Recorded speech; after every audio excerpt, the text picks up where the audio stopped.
Hey, welcome back to the Podcasting Problem Solver. I'm Leah Bryant, your host and certified podcast growth coach, producer, and the go-to gal for turning podcast chaos into strategic success. So today's episode is part 2 of our Seamless Podcast Framework series, and we're stepping into the most action-packed phase of all, which is execution. But I have to ask, have you ever felt like your podcast to-do list is longer than your Christmas shopping list and just as stressful? If the answer is yes, don't worry because you're not alone. You've got ideas, energy, and maybe even a shiny new mic, but now you're knee-deep in questions like, what's an RSS feed? Where do I host this thing? Do I need to edit out every single So let's take a breath together and tackle all that overwhelm step by step. Because execution isn't just about doing all the things. It's actually about doing the right things in a way that supports your energy, your workflow, and your long-term podcast goals. So honest moment here, tech is where most people get stuck. And not because it's impossible, it's because it's unfamiliar. So let's break down what you actually need, minus the jargon. And I did cover a lot of this in episode 2. I will link it below, so go back and listen. So I'll give you like a high-level overview here. So for your mic, you don't need a 400 studio setup unless you have the budget and you want to do that. Then go out and get yourself a Shure MV7 Plus. Fabulous mic. But a solid USB mic like the ATR 2100X or the Samsung Q2U are perfect. Plug it in, record, and done. Headphones, wired is always best. Bluetooth can lag, and you do want that clean audio. For recording and editing, those platforms I love and only use Riverside because of the high quality video and audio.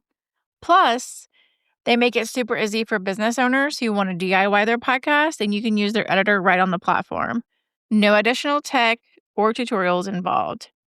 And if tech setup feels like a foreign language to you, don't stress.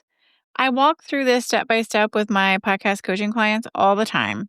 If you want help choosing the right tools for your workflow, head to the link below and book a free discovery call. We can figure out what's actually worth your time. For podcast hosting, this is where your episodes live and how they get distributed to Apple, Spotify, all the places. I personally recommend Buzzsprout. It's super user-friendly, great analytics, and solid support. I will put all those links down below so that you can tap and go on your merry way. And about those RSS feeds, you don't need to create one. Your podcast actually does that for you. You just copy and paste it once when submitting to the directories. If you want to know more about RSS feeds, then check out episode 4. I will also link that one below. And your tech tip for the day, start with what you can manage, then upgrade later. Don't let perfection stop your progress, okay? Next up, we are going to choose a tool that fits your workflow, not fight it. That's key. Remember that. Because there's no shortage of podcast tools out there, which is part of the problem, in my opinion. It's easy to fall into the trap of signing up for all the platforms and then feeling even more overwhelmed. So we're going to zoom in on tools that actually help you stay organized and focused. Let's start with project management, because this is where we wrangle that chaos. At Leah Bryant Co., we use ClickUp to manage every podcast that we produce, from launch timelines, guest tracking, to weekly editing flows. It's not just a digital to-do list, it's our central nervous system for your podcast. Here's how you can use a platform like ClickUp, or if you're a Trello or Notion user, those can be used too, and we're going to streamline your process, okay? So first up, you're going to create a content calendar view so you can see what's been recorded, what's in editing, and what's going live next. Next, you're going to use the task templates so you're not reinventing the wheel every single week. Record, edit, upload, promote. And then you're going to organize by your status. So I love drag and drop boards like idea, recording, scheduled, and editing, ready to publish, or done. And then you want to assign due dates and responsibilities. If you've got a team or a VA, no more wondering who's doing what and when it's due. If you're a solopreneur, Even a simple list view with recurring checkboxes can bring so much peace of mind. The key is choosing a system you'll actually use, not just set up and abandon after 2 weeks. And a pro tip for you, don't overbuild your workflow. Start simple and then layer in complexity only when you need it. This is the exact structure that we use inside ClickUp at LBC. Whether we're managing a client's launch or ongoing weekly episodes, it doesn't have to be complicated, just consistent. If you want to see what that could look like for your show, well, I have shared examples like this in my newsletter before and always will. There's a link in the show notes for you to go and subscribe to that. Now, for content planning, let's map it out with purpose. I talk about that all the time. You don't need $1 million content strategy, but you do need clarity. That's where simple planning makes a huge difference because, let's be real, when you're staring at a blinking cursor thinking, what should I talk about this week? It's game over for consistency. Here's how to make your planning brain-friendly and business-aligned. First, you want to start by identifying your content pillars like we talked about last episode, 3 to 5 recurring themes that connect to your brand, offers, and listeners' needs. Like, for example, I would talk about like podcasting tips, mindset shifts, behind the scenes growth, and client case studies.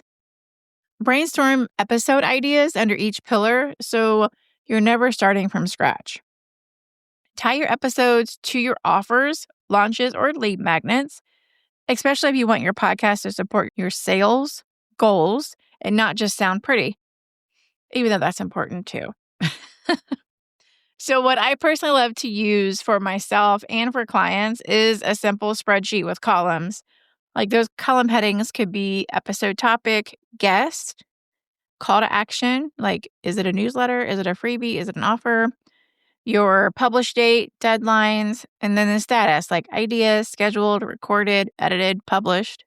And then a bonus tip would be add color codes for is it solo, is it a coaching episode, is it a guest, is it a roundtable, or is it a series that has themes? This will help you see at a glance how well you're balancing your mix. It's like giving your content a GPS. You always know what's coming next and where it takes your listeners. And this piece is my jam.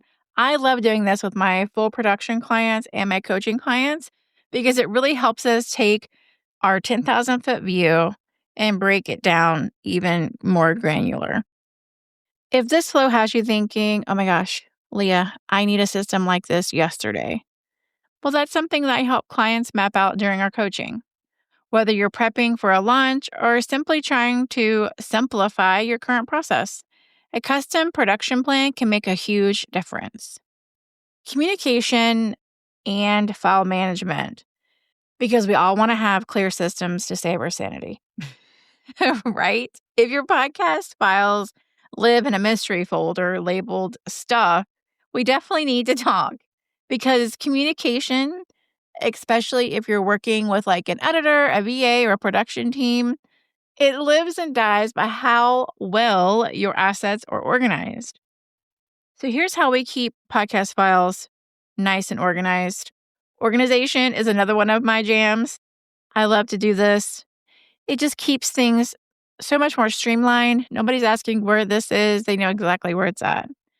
So we use a shared cloud folder like Google Drive. We keep everything client-facing in the drive, but it's also backed up internally too. And we're going to create a consistent folder structure. So it'll be EP, number of the episode for the name of the folder. And then in that folder, there's going to be other folders. There's going to be an audio folder, a show notes, a graphics, social content, and then final files. This way, everything is so easy to find and there's no digging in your Google Drive for hours on end. You want to label everything clearly, like painfully clear. So, for example, your audio file could be episode 7, July 15th, interview with Jane Doe, raw audio. And then for like maybe the final, it could be episode 7, final, mix and mastered. Do not, and I'm saying this from experience from back in my early days of editing audio. Oh gosh, this is painful to admit, but I'm going to because we keep it real around here. Do not name it podcast final edit, audio, 22222, final. Because after a while, you're going to be like, oh my goodness, which one of these is the right one? If you keep it clear, it just makes it so much easier on yourself. And yes, that last one is real, but hey, there's no judgment here, okay? For your guest, I want you to create like an intake form where they can drop their headshot, bios, and links. It saves you so much time with the back and forth later. We actually do this in ClickUp in a form, and it just makes things so super organized. We send the link when they've booked in Calendly. They click on that link, they put all their information in. It's uploaded into ClickUp, easy peasy. And then when it is uploaded into ClickUp, we have automations to where it automatically creates an episode and all the tasks associated. My heart is happy. But a pro move would be add a naming convention to your SOP so your whole team stays consistent, even if someone else uploads next week's episode. The goal here, my friends, isn't to be fancy, it's to be functional. If the tool is slowing you down, ditch it, please. Now, we want to take all of this organization and amazingness that you have, and we want to create a repeatable production process. Because podcasting gets overwhelming super fast when you're reinventing the wheel every single week. Ask me how I know. Yes. Early days? Goodness, yes. That's why one of the most important parts of execution is building a process you can rinse, repeat, and run with. Let me say that again because I feel like it's just so important. One of the most important parts of execution is building a process you can rinse, repeat, and run with. Now, this doesn't mean turning your podcast into a factory line, but what it does mean is that you're freeing up brain space so that you can stay creative without all the chaos. Hallelujah. Now, here's a sample episode workflow to get you started. You can tweak this to fit your own rhythm and rhyme, whatever you need it to do, okay? So, pre-production. First, outline or script your episode. You could do bullet points, a full script, sticky notes, whatever helps you flow without freezing. Now, a tip for this is to add a 2-sentence summary at the top so that your editor or your future self knows the episode's core message. This is really great for going back and finding episodes and repurposing. Next, you're going to want to prep any links, stats, or call to actions you want to include because this will reduce that backtracking when you're editing or writing show notes later. Now, production. We're going to record. We're going to block out quiet time, shut off all the notifications, and hit record. Now, we all know that I am a huge fan of batch recording. So we are going to record 2 to 3 episodes in one sitting. Not only saves you time, but it keeps your energy consistent because you're in that podcast brain thought process. Inside my coaching sessions, I help clients create a batching rhythm that fits their actual week. Energy dips and all. If recording always ends up on the back burner, a little structure can seriously change the game. After you record, we're going to edit or send it to your editor because whether you're DIYing or you're outsourcing, staying consistent with your editing style, like the music, intro timing, or transitions is important. You're going to want to add notes or timestamps if you have an editor. If there's something you want trimmed or emphasized, some of my production clients do this. Others know I content edit for them and shape the episodes so they leave this piece up to me. It's whatever you have going on with your team or how you want to handle it. Now, for a post-production, we want to write your show notes and episode descriptions. And yes, my friends, they are different. Check out the blog post about this that we have on the blog. I'll link that below. But you're going to want to use a simple template, okay, with these 4 key parts for the show notes that go on your website in particular. You're going to want to have a hook. So what's the episode about, okay? And then you're going to want to have a section about what they're going to learn. Then you're going to want to put in any links or resources, and obviously you have your call to action. But you keep it clear, skimmable, because your notes are also searchable content too. After that, we're going to create our social promos. We're going to pull those quotes, tips, stats, or spicy one-liners from your episode. We'll repurpose those into carousels, videos, audiograms, reels, or email blurbs.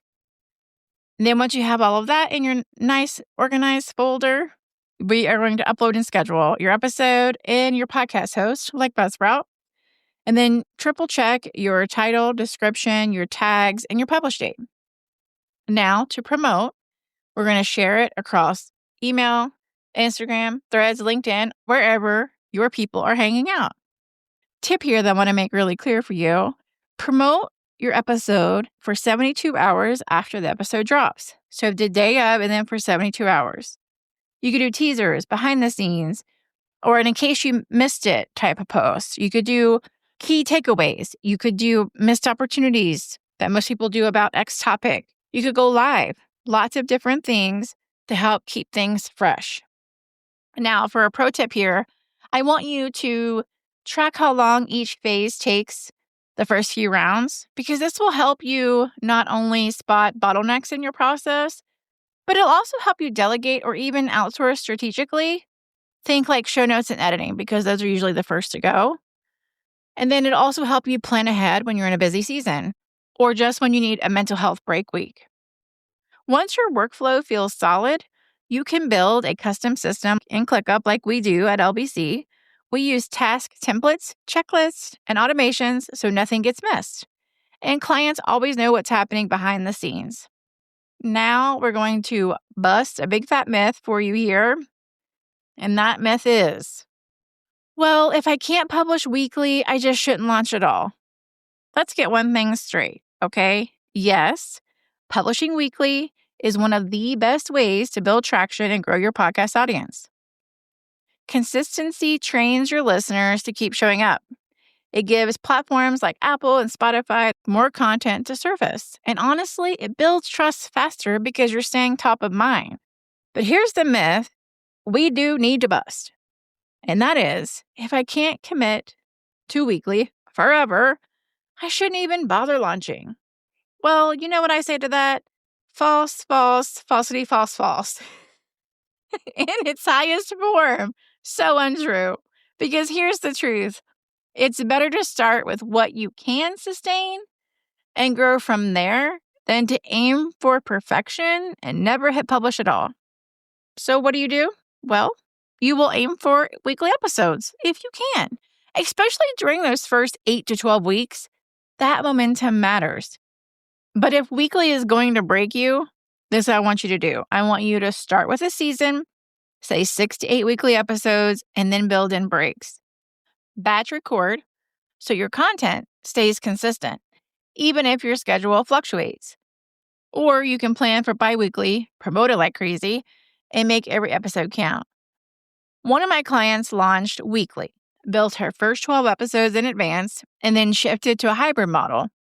She did weekly during her launches, bi-weekly during slower seasons, and her audience, it's still growing, and her sanity, it's still intact. So yes, weekly is powerful, but don't let the pressure to be perfect stop you from starting. Start where you are, build as you go, and make every episode worth listening to. One of the most underrated, yet absolutely essential parts of your podcast execution plan, can you guess what that is? I'll share it with you. Building a buffer. Seriously, this one shift can be a difference between a consistent, enjoyable podcast and, well, a last-minute panic spiral that has you Googling, can I record a podcast in my car while hiding from my kids? Let's not. So what does a podcast buffer look like? You're going to have 3 to 4 episodes fully recorded, edited, and ready to go. Not just outlined, not halfway edited, completely done. And this is why it matters. Because real life will absolutely happen, I can promise you. Sick days, surprise client work, vacations, lunches, mental health dips. A buffer gives you this wiggle room without derailing your consistency. You can focus on promotion instead of production. When you're not scrambling to record, you have this space to actually market your episodes, which is what fuels your growth, right? It reduces decision fatigue because with content already queued up, you don't have to consistently decide what to say or when to say it. You just show up and share. The magic of batch recording is having those 2-3 episodes in one sitting while you're in the zone. Keeping your setup ready to go so recording feels frictionless. And schedule content sprints in your calendar just like client work, because your podcast is part of your business strategy. We want to treat your podcast like a client. What I mean by that is give it its own time on your calendar. Give it deadlines, breathing room, not just the leftover scraps of your week. And no, you don't need a whole season in reserve before implementing this. But you do want enough of a cushion that you're not publishing from a place of panic. Why? Because your audience can hear that in your voice. Your energy is going to come through the mic. Do you want them to have rush reactive energy? Well, your listeners can feel that. All right, so who's ready for a quick recap? Here we go. If you want to execute your podcast without spiraling into burnout, this is what you're going to do. Use tech that supports you, not stress you out. Choose tools that make sense for you. Build a simple, repeatable workflow. Forget the fancy equipment. Your voice matters more. And batch a few episodes to give yourself breathing room. So if you've gotten to this part and you're feeling super pumped, but you're still a little stuck, that's totally normal. And it's exactly why I offer podcast growth coaching. Whether you're in the planning phase or already publishing but feeling lost in the noise, I'd love to help you figure out your next steps. The link below to book a free discovery call that will allow us to walk and talk through your podcast goals and see if coaching is a good fit. And hey, if you want weekly tips like this in your inbox without the tech jargon or overwhelm, make sure you're subscribed to my free newsletter. There is a link below. You'll get actionable podcast growth strategies, tools that I use, and maybe a funny meme or two. And if this episode helped you, don't forget to follow the show so you don't miss what's coming next. Share it with a friend who's dreaming of either launching or maybe they want to grow their podcast. And then you could also tag me on Instagram with your biggest takeaway at @LeahBryant_co. I love seeing how you're putting this into action. And then next week, we are diving into attraction from my Seamless framework. And that attraction is for how to make your podcast magnetic and discoverable without, that's right, dancing on social or begging for attention. Until then, friends, keep showing up with purpose, keep sharing your story, and keep it seamless. Your podcast isn't just a microphone moment, it's a movement for your message. And as always, go make progress, not perfection, and I'll meet you back here next week. Bye for now.